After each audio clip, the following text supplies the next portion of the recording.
Agartala smart city প্রকল্পের আওতায় Howrah river front উন্নয়ন প্রকল্পের অধীন দশমীঘাট প্রতিমা ভাসান স্থলের কাজ চলছে।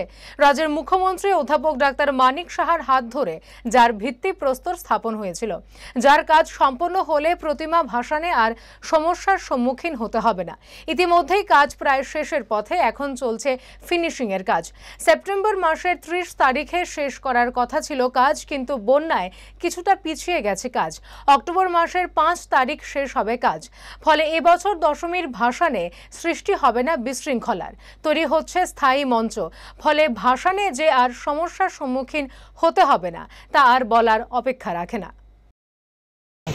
এই কাজ আগামী মাসের 5 তারিখের মধ্যে সম্পন্ন করে দেব আমরা, কারণ আমরা এই মাসেই সম্পন্ন করে নিতাম 30 তারিখ, কিন্তু বন্যা বৃষ্টির কারণে আমাদের কাজে অনেক হ্যাম্পার হয়েছে। আর আমাদের এখানে রোড ওয়ার্ক আছে, বন্যাতে তো রোড ওয়ার্ক আমরা করতে পারবো না, তাই আমরা একটু স্লো হয়ে গেছি। তাই আমাদের 30 সেপ্টেম্বর লাস্ট ডেট ছিল, আমরা 5 দিন পিছিয়ে গেছি এই বৃষ্টির কারণে। আজকেরও ওয়েদার খারাপ, বৃষ্টি হলে আমাদের আবার কাজ বন্ধ করে নিতে হবে, কারণ এখন ফিনিশিং ওয়ার্ক, বৃষ্টির মধ্যে আমরা ফিনিশিং ওয়ার্ক করতে পারবো না, কারণ এটা ওপেন টু স্কাই ওয়ার্ক, এখানে তো কোনো ইনডোর ওয়ার্ক নেই।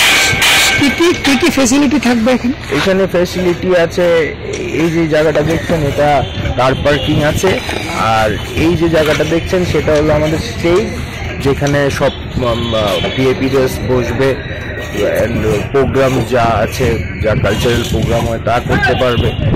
আমাদের দশমীর আগে কি হতো, দশমী এরকম স্লাইডারের উপরে দেওয়া হতো, এখন আমরা ক্রেন সিস্টেম করে দিয়েছি।